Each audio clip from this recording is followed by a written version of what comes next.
So hello friends, welcome back to my channel degree maths tips Telugu. మనం already unit 4 అయితే start చేసి ఉన్నాను, అవునా, రియల్ అనాలిసిస్లో. సో మీకు వీడియోస్ అనేవి చాలా ఫాస్ట్గా అయితే అప్లోడ్ చేస్తాను, ఓకేనా, వీలైనంత మట్టికి. సో మినిమం 2-3 డేస్లో అయితే మొత్తం యూనిట్ 4 యూనిట్ 5 కూడా కంప్లీట్ చేసేస్తా. అందులో ఏ డౌట్ ఉండదు. మనకి స్కిల్ పేపర్స్ కానీ ఏం కావాలనే ఇంపార్టెంట్ క్వశ్చన్లు మన ఛానల్లో అయితే ఉన్నాయి, చెక్ చేయండి. లేదా కింద కనిపిస్తున్న డిస్క్రిప్షన్లో ఉన్న నెంబర్కి అయితే మెసేజ్ అయితే చేయండి, ఓకేనా. సో ఈరోజు టాపిక్ వచ్చేసి ఇంక్రీజింగ్ అండ్ డిక్రీజింగ్. ఈ ఒక్క టాపిక్ అయిపోతే మీకు ఇంకా కరెక్ట్గా 3 థీరమ్స్ ఉంటాయి. Rolle's theorem and Lagrange's theorem and Cauchy's mean value theorem. ఈ 3 థీరమ్స్ నేర్చుకుంటే మీరు డెఫినెట్గా ఇంకా 4th యూనిట్ అయిపోయినట్టే, ఓకేనా. సో 5th యూనిట్ అప్లోడ్ చేయమంటారా వద్దనేది కూడా మీరే నాకు చెప్పండి, ఓకేనా. ఓకే, సో చూద్దాం. ఇంక్రీజింగ్ ఫంక్షన్ అంటే ఏమి కాదు నాన్న, చాలా సింపుల్గా అయితే చెప్తాను. చూడు, x1 x2 అనుకుందాం, అవునా. x1 x2 అయితే ఇక్కడ ఉంది. ఇక్కడ నుంచి x1 అనేది ఇలా ట్రావెల్ చేస్తే ఇక్కడ ఎక్కడో x2 ఉంది, ఓకే. ఇక్కడ ఎక్కడో x2 అనేది అయితే ఉంది, ఓకే. ఇప్పుడు x1 పెద్దదా x2 పెద్దదా? ఖచ్చితంగా మనం హైట్ చూసుకుంటే ఖచ్చితంగా, లేదంటే ఇలా చూసుకున్నా డెఫినెట్గా x2 అయితే టచ్ అవుతుంది. సో డెఫినెట్గా అదైతే పెద్దదే, అవునా నాన్న. ఏది? x2. అదే రాసాను చూడు, f of x1 is less than or equal to f of x2 for all x1 కంటే x2 పెద్దది అని అయితే రాసా. మనం తీసుకున్న ఎలిమెంట్స్ కన్నా ఎక్కడో ఉన్న ఫంక్షన్స్ అనేవి పెద్దవి, ఓకేనా. x కంటే అక్కడ x2 పెద్దది అన్న, x1 కంటే అక్కడ x2 పెద్దది అన్నమాట, ఓకేనా. సో దీన్ని మనం ఇంక్రీజింగ్ అంటారు, ఓకే. ఏమంటారా? ఇంక్రీజింగ్ అనేది అంటారు, ఓకేనా, గుర్తుపెట్టుకోండి. ఎఫ్ ఈజ్ ఇంక్రీజింగ్, అలా ఇంక్రీజ్ అవుతూ అయితే ఉంది, ఓకేనా. సెకండ్ కండిషన్ వచ్చేసి f1 కంటే f2 x2 పెద్దది ఉంటే గనక, f1 కంటే x2 ఓన్లీ పెద్దది ఉంటే దాన్ని ఏమంటారు? For all x1 is less than x2. దీన్ని స్ట్రిక్ట్లీ ఇంక్రీజింగ్ అని అయితే అంటున్నాను, స్ట్రిక్ట్లీ ఇంక్రీజింగ్. సో మీకు ఓన్లీ 3 ప్రాబ్లమ్స్ ఉంటాయి, బట్ మీరు అంత డీప్గా వెళ్ళాల్సిన పని అయితే ఉండదు, ఓకేనా. నెక్స్ట్ 1 and 2కి డిఫరెన్స్ ఏంటి అంటే కనుక, సరిగ్గా చూడు. 1 and 2కి డిఫరెన్స్ ఏంటి అంటే, ఇక్కడ చూడనా, ఇక్కడ మనం ఈ సింబల్ వాడాం. ఏది?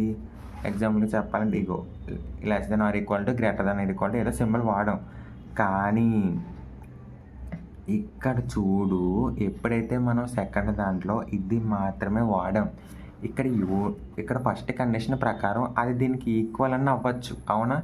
x1 అనేది x2కి ఈక్వల్ అని అవ్వచ్చు, కానీ దానికంటే x1 కంటే x2 కొంచెం పెద్దది, అది ఈక్వల్ అని కూడా సమానంగా కూడా ఉండొచ్చు. కానీ ఇక్కడ అలా కాదు, స్ట్రిక్ట్లీ ఇంక్రీజింగ్ అంటే డెఫినెట్గా బల్ల గుద్ది చెప్పినట్టుగా ఖచ్చితంగా ఇక్కడ x1 కంటే x2 పెద్దది, అంతే. అందుకే ఇదే డిఫరెన్స్. ఫస్ట్ కండిషన్లో కనీసం ఈక్వల్ అని అవ్వచ్చు, లేదంటే x2 పెద్దది అవ్వచ్చు, కానీ ఇక్కడ అలా కాదు, x2 పెద్దది, ఇంకెవడో పెద్దోడు అక్కడ లేడు అని మీనింగ్, ఓకేనా నాన్న. సో నెక్స్ట్ ఇక్కడ చూడు, ఇక్కడ f of x కంటే f of c పెద్దది, అవునా నాన్న. ఇక్కడ f of x కంటే f of c అనేది పెద్దది. ఇప్పుడు c comma delta c, okay. f of x is greater than f of c, అవునా నాన్న. ఇక్కడ c comma c plus delta. f of x కంటే ఎవరు పెద్దోడు నాన్న? ఇక్కడ f of c అనేది పెద్దది, ఓకేనా. అప్పుడు x బిలాంగ్స్ టు అనేది రాసా, బట్ ఇది మీకు అంత ఇంపార్టెంట్ కాదు, లైట్గా చెప్తా. f is local increasing. f అనేది ఏంటన్నా, లోకల్గా అయితే ఇంక్రీజింగ్ అవుతుంది అట్ c, అవునా. At c 1 point to another పాయింట్ని రీజియన్ అని అయితే అంటున్నాను, ఓకేనా. పాయింట్ టు పాయింట్ గ్యాప్, ఓకేనా. ఇక్కడ వరకు క్లారిటీ కదా. ఇదంతా ఇంక్రీజింగ్. నెక్స్ట్ డిక్రీజింగ్ ఫంక్షన్ అయితే చూద్దాం. డిక్రీజింగ్ ఫంక్షన్ అంటే ఆపోజిట్ నాన్న, ఇలా తగ్గుతూ రావడం, అంతే, ఇంకేమీ కాదు, ఓకేనా. అదే గుర్తుపెట్టుకో. ఇక్కడ f of x1 పెద్దది ఉండాలి, అంటే ఇక్కడ f of x2 x3 పెద్దది, ఇక్కడ స్టార్టింగ్దే చిన్నది, స్టార్టింగ్దే పెద్దది, ఓకేనా. x2 చిన్నది, x3 ఇంకా చిన్నది, x4 ఇంకా చిన్నది, ఇలా డౌన్ టు వెళ్తాయి అన్నమాట, ఓకేనా. క్లారిటీ కదా నాన్న. ఓకే, వీటి మీద ఒక ఫస్ట్ సమ్ అయితే ఉంది, మీరు సమ్స్ నేర్చుకుంటే సరిపోద్ది, ప్రాబ్లమ్స్ అయితే అవసరం కూడా లేదు, ఐ మీన్ ఫార్ములాస్, కానీ బస్ తెలియాలి కాబట్టి నేనైతే చెప్పా. చూద్దాం. Show that log 1 plus x equal to 2x by 2 plus x is increasing when x is less than 0. అంతేనా? Okay, x is greater than 0. Okay, given f of x is equal to ఇచ్చింది రాసుకున్నాను నాన్న. Log x in of 1 plus x minus 2x. ఇది minus గుర్తుపెట్టుకోండి, ఆ వెనకాల లేదా అచ్చుపడిపోయింది, అది మనకు కలిసిపోయింది. So 2x by 2 plus X. Okay, clearly F is differentiable when x is greater than 0.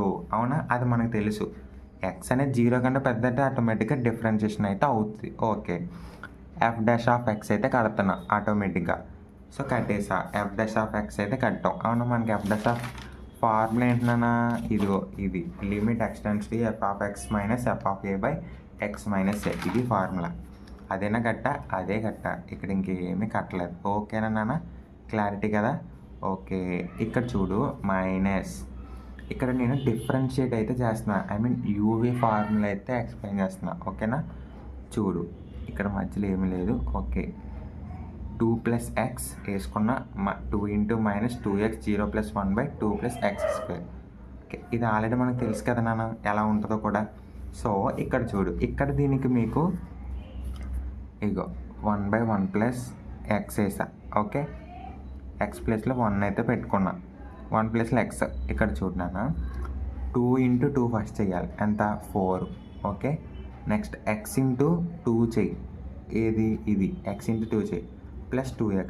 Okay, next X into, okay X into ఇచ్చేస్తే minus 2x అయితే వస్తుంది. ఇక్కడ వరకు క్లారిటీగా అర్థమైంది కదా నాన్న మీకు? ఓకే, నెక్స్ట్ చూద్దాం. ఇక్కడ 2x cancel by 2 plus x square as it ఈస్గా వేసుకున్నా. ఓకేనా నాన్న? ఇక్కడ 0 ప్లస్ 1 అనేది కలిపితే 1 వస్తుంది. 1 ఇంటూ మల్టిప్లికేషన్ అదే అవుతుంది కాబట్టి నేనైతే డైరెక్ట్గా వేసుకున్నా. 4 by 2 plus x square 1 by 1 plus x minus. ఓకేనా నాన్న? క్లారిటీగా అర్థమైంది కదా? నెక్స్ట్ ఇప్పుడు ఎల్సిఎం అయితే కడుతున్నాను. దానికి ఎల్సిఎం కడితే మనకి ఈ విధంగా అయితే వస్తుంది. ఇది కూడా మీకు తెలుసు. 2 ప్లస్ ఎక్స్ స్క్వేర్ అంటే 4 plus 4x square, 4 plus x square plus 4x minus 4x, sorry 4 minus 4x అయితే వస్తుంది. మొత్తం అన్నింటిలో కలిపితే ఎలా వచ్చిందో చెప్తా.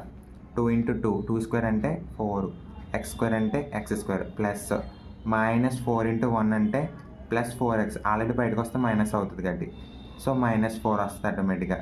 మైనస్ 4 ఇంటూ ఎక్స్ అంటే మైనస్ 4x. ఓకేనా నాన్న? ఇక్కడ వరకు క్లారిటీగా అర్థమైంది కదా? By common as it is ఎల్సిఎంలో కట్టాం. ఇవన్నీ క్యాన్సిల్ అయిపోతాయి. -4 క్యాన్సిల్, 4x క్యాన్సిల్, ఇంకా మిగిలింది ఎక్స్ స్క్వేర్ మాత్రమే. X square by 1 plus X plus of 2 plus x square అయితే మిగిలింది. ఇది దేనికంటే పెద్దది? 0 కంటే పెద్దది. ఇది పాజిటివ్ వాల్యూ అవుతుంది. 0 కంటే పెద్దది ఉంటే 0 ఎలా ఉంది, ఇటు సైడ్ వెళ్తే ఏమవుతుందంటే రైట్ సైడ్ పాజిటివ్ అయితే అవుతుంది. So F dash of X అనేది 0 కంటే పెద్దది అంటే ఇక్కడ ఆటోమేటిక్గా ఎక్స్ అనేది పెద్దది. సో ఎఫ్ అనేది కానీ మనకి పెద్దది అవుతే మనకి ఏ ఫంక్షన్ అవుతుంది నాన్న? చూడు, ఇగో ఇలా చూడు, ఎఫ్ అనేది పెద్దది అవుతే మనకి ఆటోమేటిక్గా ఏ ఫంక్షన్ అవుతుంది? అది ఇంక్రీజింగ్ ఫంక్షన్ అయితే అవుతుంది అని ఆల్రెడీ నేను చెప్పా. అవునా? అదే మనం అయితే రాస్తున్నాం ఇక్కడ. ఓకేనా? సో ఇది ఫస్ట్ సమ్ అన్నమాట. సో ఓకేనా నాన్న? 1 మినిట్. నెక్స్ట్ సెకండ్ ప్రాబ్లం అన్నమాట ఇదైతే. So prove that tan x is less then x less than sin x for all x belongs to 0, π/2 అనేది ఇచ్చాడు. దీనికి మనం 2 ఫంక్షన్స్ అయితే తీసుకుంటాం. ఓకేనా? F of x, g of x. So ఇచ్చిన దాని ప్రకారం tan of x minus x అయితే ఒకటి తీసుకుంటాం. ఇక్కడ x మైనస్ sin x అయితే తీసుకుంటాం. ఓకేనా నాన్న? 2 xలు అయితే తీసుకుంటాం. సిన్స్ ఎఫ్ ఈజ్ డెరివేటివ్, ఇచ్చిన ఫంక్షన్స్ అయితే తీసుకుంటాం. ఇక్కడ డెరివేటివ్ అయితే కడుతున్నాను. ఓకేనా? tan xకి డెరివేటివ్ ఎంత? Secant square x minus 1. ఓకేనా? So in 0, π/2 we have f dash of x is less than 0, f of x is increasing అని ఆల్రెడీ మనకు తెలుసు. అదే again considered f of 0 is equal to tan 0 minus 0. Okay, since f is increasing, f of 0 is equal to 0, therefore F is less than 0 for x belongs to 0, π/2. tan x minus x so ఈ విధంగా అయితే వేసుకుంటాం. ఓకేనా నాన్న? So ఇది కూడా ఆటోమేటిక్గా ఇలా చేస్తే మీకు లాస్ట్కి sin x అయితే వస్తుంది నాన్న. ఫ్రమ్ 1 and 2 ఈ tan xకి ఎక్స్కి మధ్యలో ఉంటుంది, x అనేది sin x వస్తుంది. ఓకే, సో ఇది థర్డ్ సమ్. ఒకసారి అయితే ట్రై చేయండి నాన్న ఓన్గా. మీకు అర్థం కాకపోతే మాత్రం చిన్నగా ఎక్స్ప్లెయిన్ చేస్తా. ఫంక్షన్ తీసుకుంటాం, డెరివేటివ్ కడతాం, డెరివేటివ్ వేసుకుంటాం, f'(x) కడతాం, సాల్వ్ చేసుకుంటాం నాన్న. ఇలా వస్తుంది. ఎల్సిఎం అయిన కడతాం. f'(x) tan x - x వస్తుంది by secant x into sin² x వస్తుంది. So in π/2 tan x - x0 అయితే ఈ విధంగా వస్తుంది. ఓకే, ఇలాగ వచ్చినప్పుడు ఇది ఆటోమేటిక్గా పాజిటివ్ అవుతుందండి. అవునా? ఇంక్రీజింగ్ ఫంక్షన్ కాబట్టి f'(x) > 0, so therefore f is increasing అనేది రాస్తాం. ఓకేనా? సో క్లారిటీగా ఇది అర్థమైంది కదా. సో నెక్స్ట్ వీడియో నుంచి మీకైతే ఇంపార్టెంట్ రోల్స్ థియరమ్ అయితే ఉంది నాన్న. సో సెపరేట్గా మీకైతే 3 pages ఆర్ 4 pages సమ్స్ అయితే ఉంటాయి, బట్ డెఫినెట్లీ 10 marks క్వశ్చన్స్. ఓకేనా? So thank you. బాగా చదవండి, ప్రిపేర్ అవ్వండి. Thank you.